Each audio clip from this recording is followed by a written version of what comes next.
Welcome to Transcendent. I'm Joe and I'm the dad. And I'm Raya, and I'm the daughter. Hey, we've got some exciting news This is today. Really big, exciting. big stuff. Yes, people have been asking us to do some kind of a meeting get together where we could hang out and get to know each other. They want to meet us. When you're in the audience, it's difficult to get to really know other people. And we thought, wouldn't it be great if we could do a meetup? And so we have this place already arranged in Albuquerque, and it's coming up Wednesday. It's a breakfast get together, and it starts at 5:30. And for those of you in the Albuquerque area, it is Bubba's Sports Bar. And we're going to be there. It's actually Bubba's Sports Bar and Grill. Yeah. Yes. We're going to have liver and onions. We've got some big name guests that are coming in too. Some local sports stars that are coming in that are going to be talking about the ways that they are challenging the gender binary in their sports playing. Uh-huh. And they'll be available for autographs. This is really going to be good. So we hope we see you Sunday. Oh, and by the way, April Fools.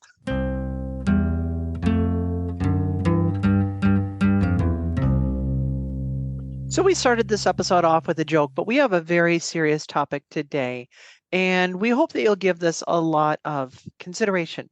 Dad, I wanted to talk about this verse that we found from Isaiah chapter 5, verse 20, from both the Christian Bible, and then this is also in the Jewish Bible, because they both share the same scriptures. It says, "Woe to those who call evil good and good evil, who substitute darkness for light and light for darkness, who substitute bitter for sweet and sweet for bitter." And I will a lot of times hear religious people using a verse like this one or others to harshly condemn LGBTQ people. In our March 11th podcast, we talked about how people years ago would use the Bible to justify slavery. They made it seem as though that was the right thing to do. Well, over the years, people have begun to understand it's not right to own another person. It's not right to have power over that person for the rest of their entire life, and you own them, and you can sell them, you can move them. I think we all agree that is wrong. But nowhere in the Bible does it ever say it's wrong. We talked about in that March 11th episode about the fact that it isn't something that was ever addressed that said it's not okay. But we've already identified that. And what it says in Isaiah as you're starting out is about as close as we're going to get to understanding that some of these things are not right for the 21st century. And they come with a lot of vitriol, a lot of anger, a lot of conviction that what they believe is absolutely right. It's really hurtful when you are just being who you are and somebody comes up and says, you are wrong with God. It's not just that you're doing something that I disapprove of, but you are fundamentally wrong. You have been built wrong as a person. Your very core drive as a person is not just distasteful to me, but puts you at odds with God, with the divine purpose for the world. Who you are is disgusting in the eyes of God. That's a terrible, terrible thing to put on somebody. You're absolutely right.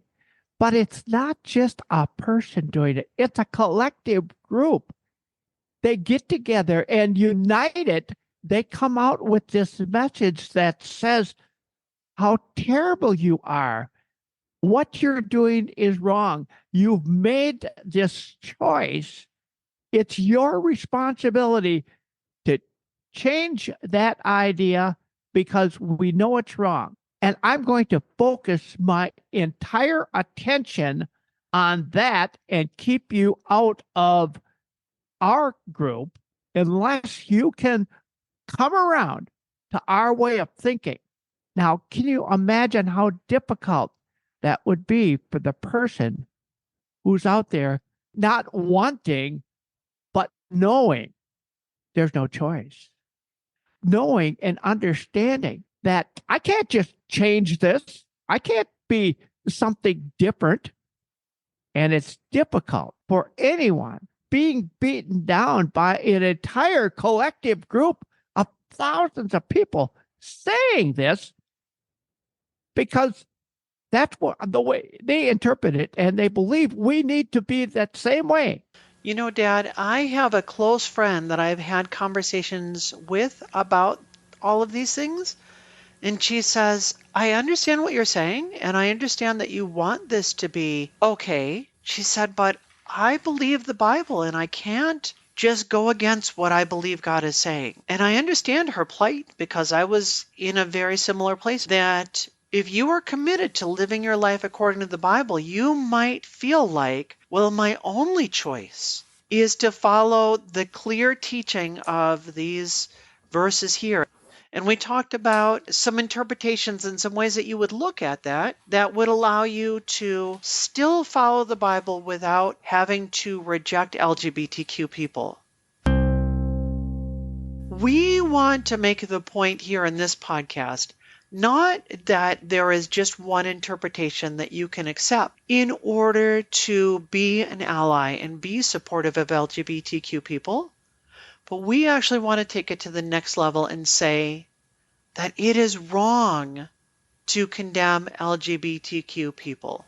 It's wrong on so many levels to think that when you say this, and not just as your own personal opinion, but a voice of an entire group, you are beating these people down. You're telling them that they are really an enemy of God, that God hates you for this, and God can't accept the way you are because we know it's wrong. Now imagine how those people feel. You get to the point where you have a relationship with God already, and they're telling you, oh, God isn't going to accept you. You are so different from anyone else. There are so many other things in the Bible that they ignore. In the New Testament, Jesus himself says, if you divorce your wife for any reason other than adultery, it's wrong. You can't do that.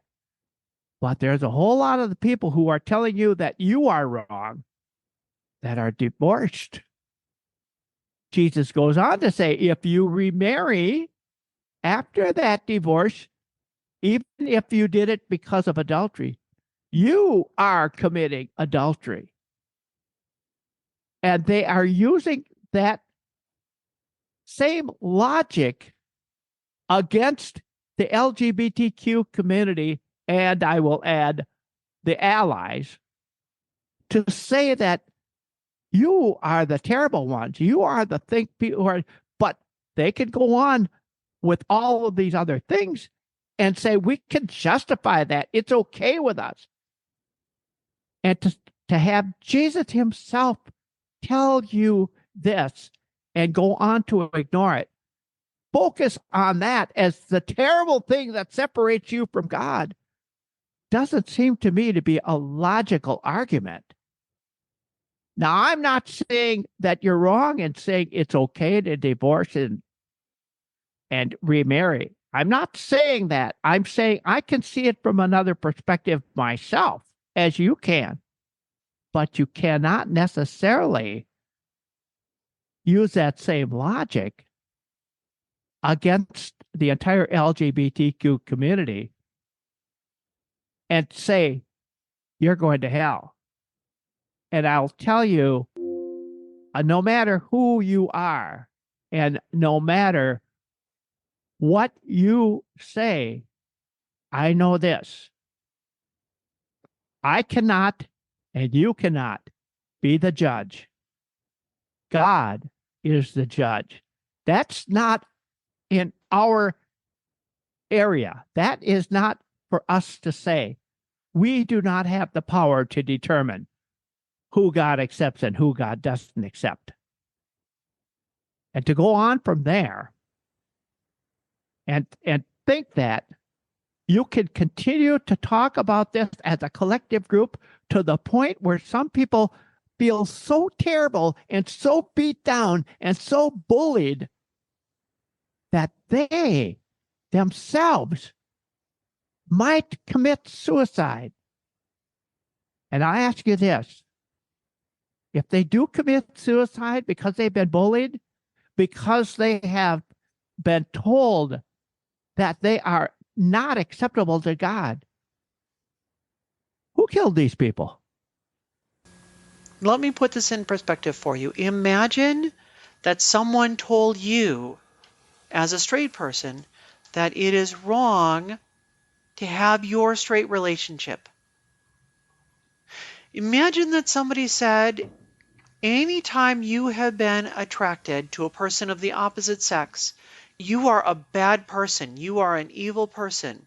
And your desire to want to be married, your very desire to spend your life with another person, puts you at odds with the creator of the universe. That would not just be a difference of opinion, but you can see how you would have trouble living your entire life.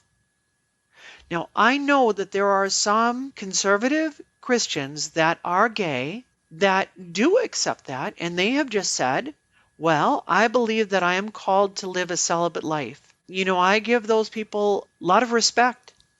I would certainly never want to come and condemn them because they are following their convictions where they lead. But I would want to push back and say, if somebody chooses to do that for themselves because that's their conviction, okay, well, that's fine. That's on them. But it is wrong to say to every gay person, you can never have a partner that you're in love with. You can never be with anyone that you find attractive ever. And if you ever do, I'm going to judge you and condemn you. That's not just a difference of opinion. That puts you on the wrong side of history. That puts you on the wrong side of morality. You are not just making an incorrect value judgment about what the Bible may or may not mean, but you have actually gone the next step and become someone who is promoting a falsehood. You, in your effort to resist this idea of calling evil good and good evil, have done the very thing that you say that I'm doing.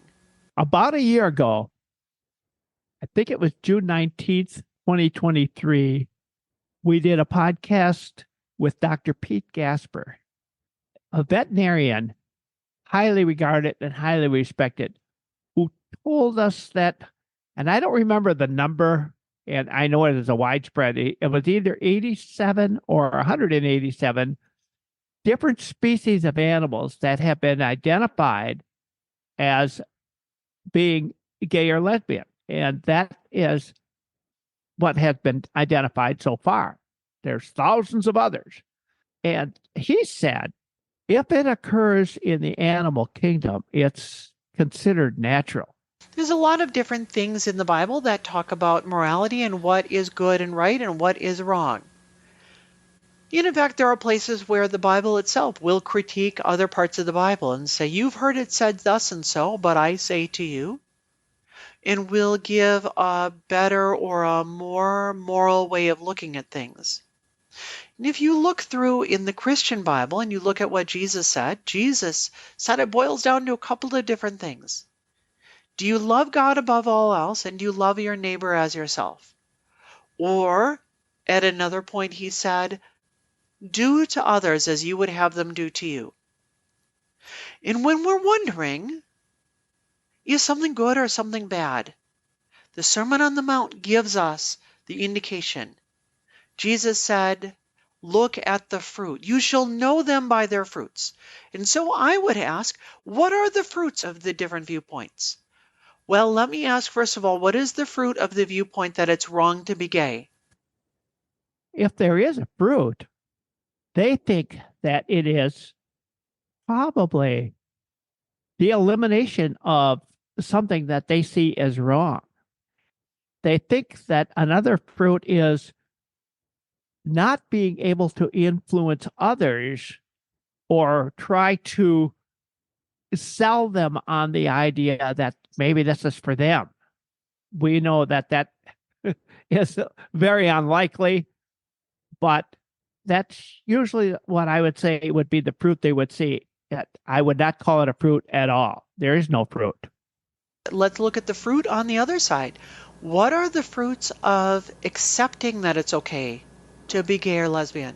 You're getting your freedom, a freedom that you have been eliminated from, a freedom that you have never experienced. When you get this freedom, you get the happiness and joy and the opportunity to live the life that you're meant to live. And another fruit, when you come to terms with this, you realize that this is a gift from God, that you are one of God's children. And that fruit is wonderful.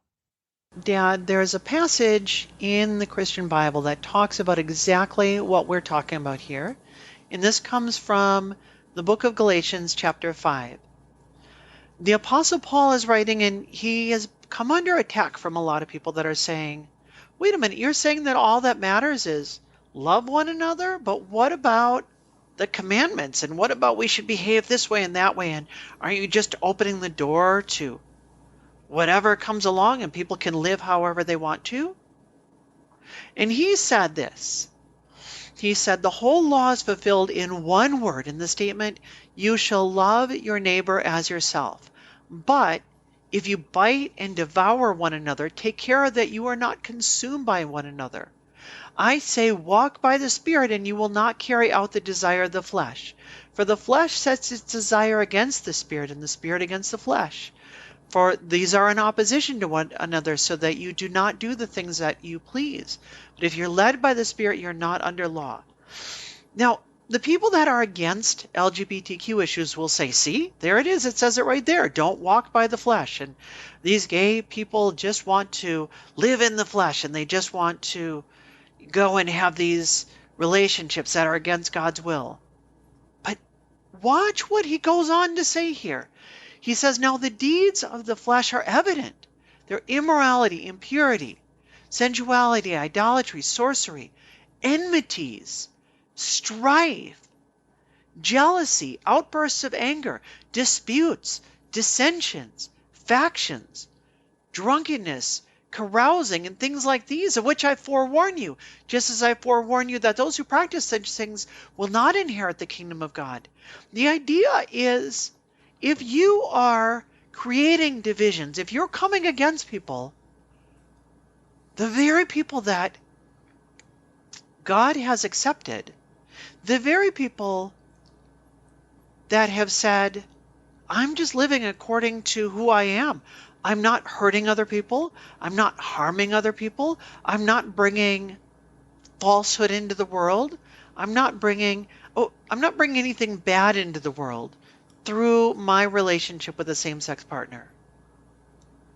Right?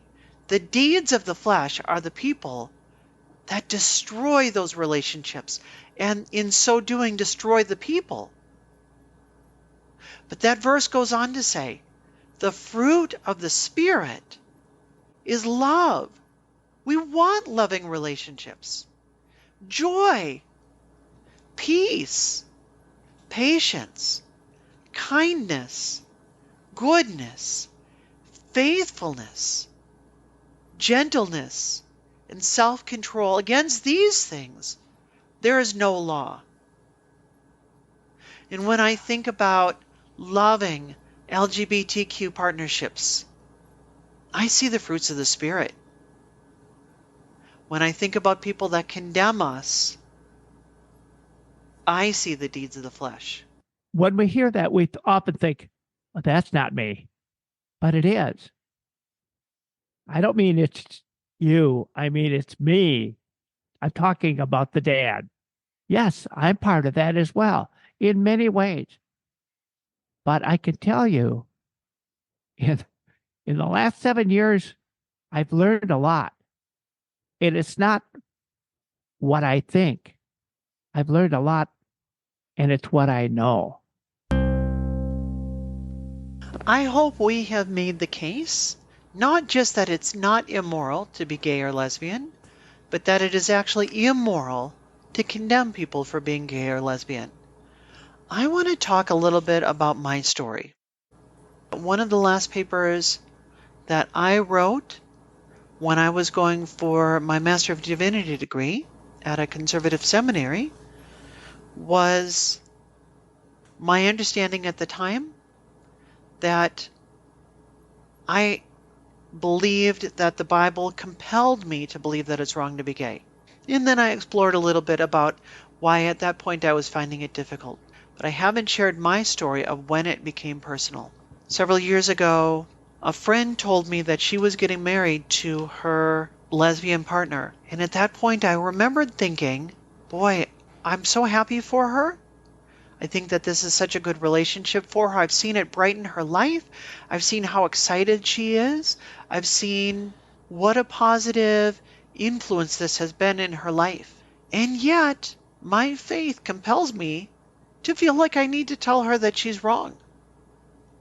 And now I'm faced with the problem that I feel like my interpretation of my holy book is requiring me to do something that now on further reflection I feel is wrong. And at that point, I didn't know how to deal with this. I didn't know how to think about it. I didn't know how to view the verses any differently or how to accept any kind of a theology that would be approving towards her. I knew in my heart that if I told her that what she was doing was wrong, I would not just be committing an error, but I would be actively harming her. I knew in my heart that it would be wrong for me to tell her that she was wrong. On March 11th, we compared slavery to LGBTQ issues. There's no verse in the Bible on its own that says that it's not okay to hold a slave. And yet, if you think that it's okay to own another human being, that is never okay. It's never okay. And so if you use the Bible to justify a case that it's okay to hold slaves or to own slaves, not only can you not righteously justify it, but you're actually using the verses in the Bible to commit a grave error. And we've tried to make the case here today that if you are condemning your LGBTQ plus loved one, your son or your daughter, or a brother or a sister or a mother or a father, or someone else that's close to you, you're committing a grave error. It's not just a difference of opinion.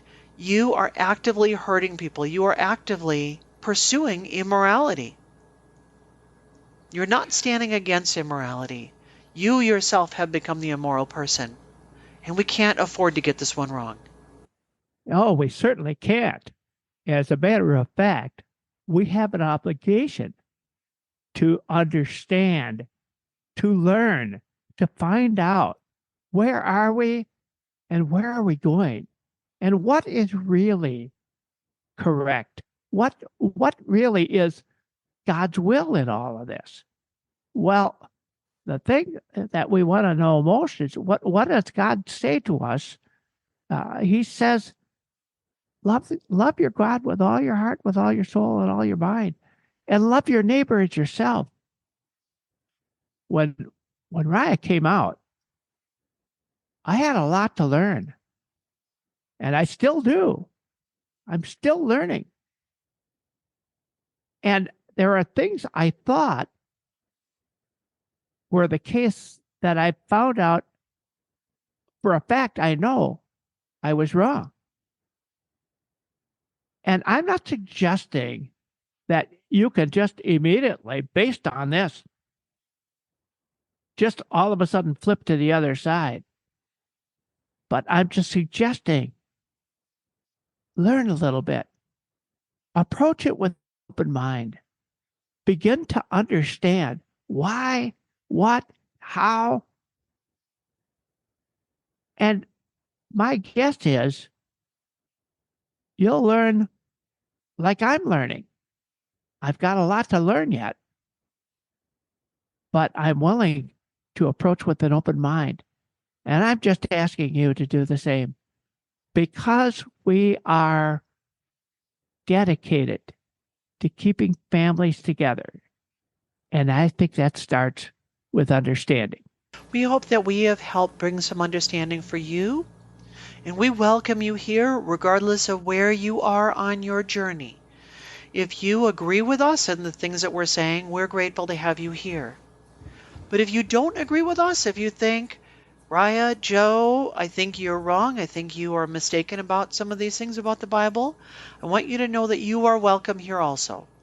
This is a dialogue, this is a conversation. We're not here to score points. We're not here to make political allies with people or to win office. We're here to keep families and friendships together. And so thank you so much for coming here. We're here every week with points about how you can preserve your relationships and make them stronger. Thank you so much for coming and listening again and again. And we want to preserve our relationship with you. So if you like what you hear, or even if you don't, we hope to see you back here again next Next Monday. Monday.